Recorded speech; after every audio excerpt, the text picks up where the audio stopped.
بسم اللہ الرحمن الرحیم۔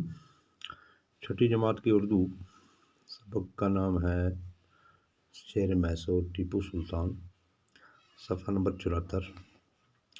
صفحہ نمبر 74 پہ بچوں آپ دیکھیں آخری پیرا، آخری اقتباس۔ مذہبی رواداری کی جو مثالیں ٹیپو نے قائم کی وہ مشکل سے کہیں اور نظر آئیں گی۔ اس نے مندروں کے لیے جائیدادیں وقف کیں اور ان کی حفاظت کا بھرپور انتظام کیا۔ اس نے زراعت اور کھیتی باڑی کی طرف خاص توجہ کی، آبپاشی کا بہتر انتظام کیا اور دریائے کاویری پر بند باندھنے کا منصوبہ بنایا۔ ٹیپو سلطان نے تجارت اور صنعت و حرفت کو بھی ترقی دی، ریاست میں جگہ جگہ کارخانے قائم کیے۔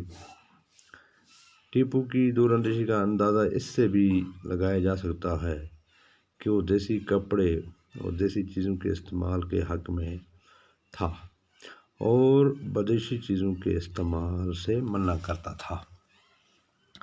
ٹیپو نے ایک طرف ریاست کے استحکام کے لیے اور دوسری طرف عوام کی بہتری کے لیے بہت سی تدبیریں کیں، لیکن انگریزوں کی سازشوں اور اپنوں کی غداری کی وجہ سے اس سے زیادہ مدت تک حکومت کرنا نصیب نہ ہوا۔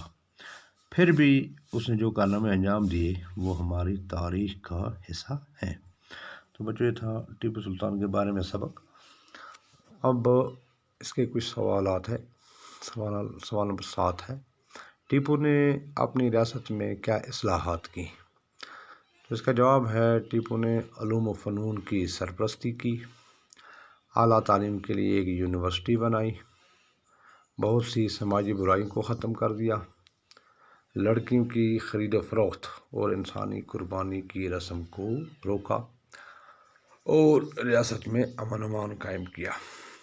تو اس کے بعد خالی جگہ ہے، خالی جگہیں مناسب الفاظ سے پر کیجیے۔ تو الفاظ ہیں غداری، زیر، استحکام۔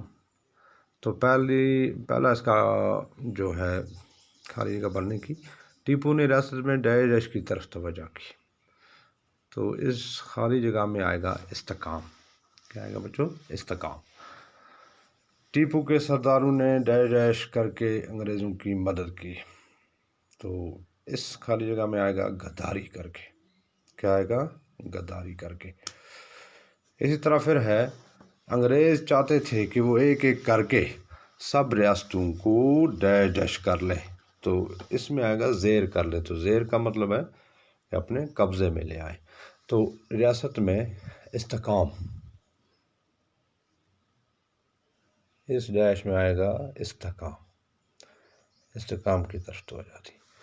ٹیپو کے سرداروں نے غداری کر کے۔